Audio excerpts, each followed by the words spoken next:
అందరికీ నమస్తే అండి. రాజకీయాల్లో హత్యలు ఉండవు, ఆత్మహత్యలు మాత్రమే ఉంటాయి. ఎవరి నెత్తి మీద వాళ్ళు చెయ్యి వేసుకొని తగలబడిపోతారు. రాజకీయాల్లో ఇది సర్వసాధారణంగా జరిగేది.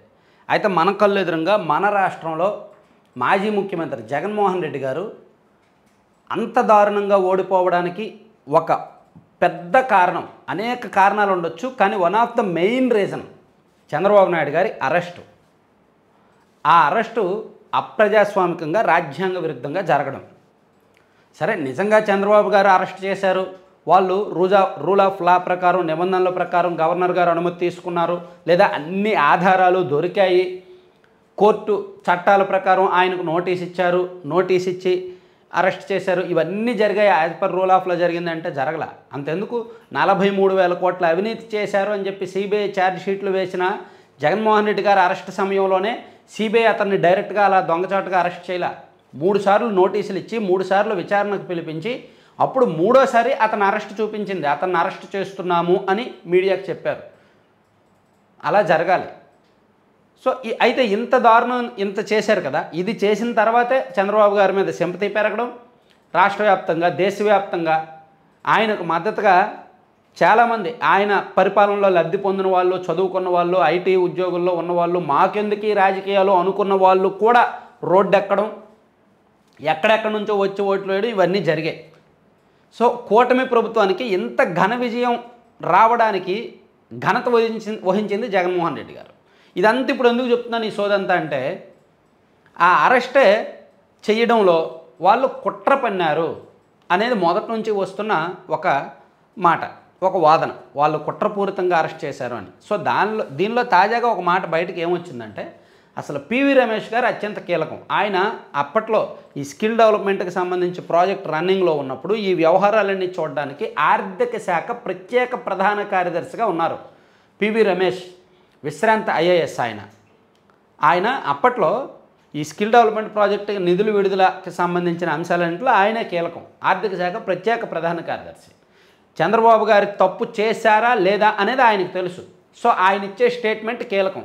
ఆయన ఇచ్చిన స్టేట్మెంట్ సిఐడి మార్చేసింది. ఆయన ఒకటి చెప్తే సిఐడి మరొకటి రాసింది. ఏమిచ్చారంటే, ఆయన ఏం చెప్పారంటే స్టేట్మెంట్లో,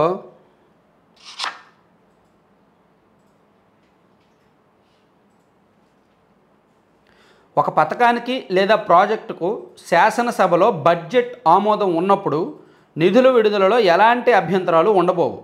ఏదైనా పని సత్వరం కావాలనుకున్నప్పుడు ముఖ్యమంత్రి సంబంధిత అధికారులకు చెప్పడం రివాజు అని పివి రమేష్ గారు స్టేట్మెంట్ ఇచ్చారు.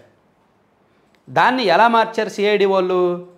స్కిల్ ప్రాజెక్టులో చెల్లింపులు నిబంధనలకు విరుద్ధంగా జరిగాయి, నేను కుదరదని అభ్యంతరం చెబితే నాటి ముఖ్యమంత్రి చంద్రబాబు అనేక సార్లు ఫోన్ చేసి ఒత్తిడి చేసి డబ్బులు విడుదల చేయించారు అని బయటకు వచ్చింది.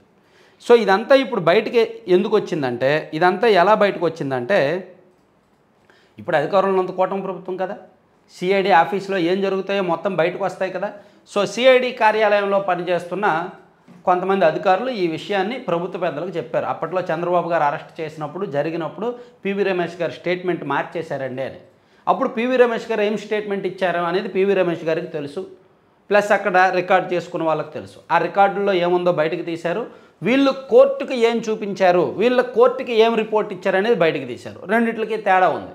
ఆయన ఇచ్చిన స్టేట్మెంట్ వేరే ఉంది, వీళ్ళు కోర్టుకి ఇచ్చింది వేరే ఉంది. కోర్టు ఈ స్టేట్మెంట్ను పరిగణనలోకి తీసుకొని సీరియస్గా అతన్ని 53 రోజుల పాటు అక్రమంగా, అన్యాయంగా జైల్లో పెట్టారు. సో ఆ కుట్ర అంటే, ఒక వ్యక్తిని లేదా తమ రాజకీయ ప్రత్యర్థుల్ని నాశనం చెయ్యాలి అని ఎంతగా కుట్ర పన్నారు, ఎంత దారుణంగా వ్యవహరించారు, ఎంతగా అధికార దుర్వినియోగానికి పాల్పడ్డారనేది ఇది ఉదాహరణ. ఇదే కాదు, జగన్మోహన్ రెడ్డి గారు ఎందుకోనండి, అసలు నేను నిన్న కూడా చెప్పా, అసలు అంత ఇమేజ్ ఉన్నప్పుడు, 151 సీట్లు సాధించిన ఇమేజ్ వచ్చినప్పుడు, ఒక్క దారుణమైన వ్యతిరేకతలో కూడా 40% ఓట్లు సాధించినంత బలమైన నాయకత్వం ఉన్నప్పుడు, బలమైన ఇమేజ్ ఉన్నప్పుడు ఎందుకు ఈ బుద్ధులేంటి? రాజకీయ ప్రత్యర్థులను అన్యాయంగా అరెస్ట్ చేయడం ఏంటి? తమకు వ్యతిరేకంగా వార్తలు రాస్తున్న వారు ఆర్థిక మూలాలు దెబ్బ కొట్టడానికి వాళ్ళ చిట్ ఫండ్స్ మీదకి లేనిపోని కేసులు వేయడం ఏంటి? అసలు చాలా ఉన్నాయి. అందుకే చెప్తున్నాను కదా, వాళ్ళ నెత్తి మీద వాళ్ళు చేసేసుకో. అసలు వైసీపీని ఏ ఒక్కడో నాశనం చేయక్కర్లేదు, వాళ్ళకు వాళ్ళే నాశనం చేసేసుకున్నారు. ఆయన స్థాయిలో జగన్మోహన్ రెడ్డి గారి స్థాయిలో జగన్మోహన్ రెడ్డి గారు చేశారు, కింది స్థాయిలో వాళ్ళు కింది స్థాయిలో చేసుకున్నారు, జిల్లా స్థాయిలో వాళ్ళు జిల్లా స్థాయిలో చేసుకున్నారు.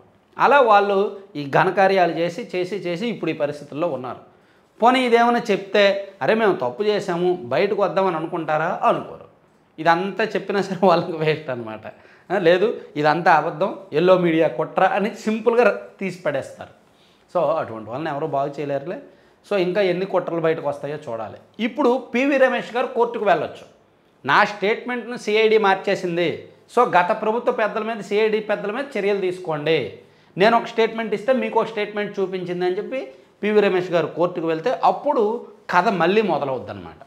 నోటీసులు ఇవ్వచ్చు. అప్పట్లో సిఐడి వెనుకున్న పెద్దలందరికీ నోటీసులు ఇవ్వచ్చు.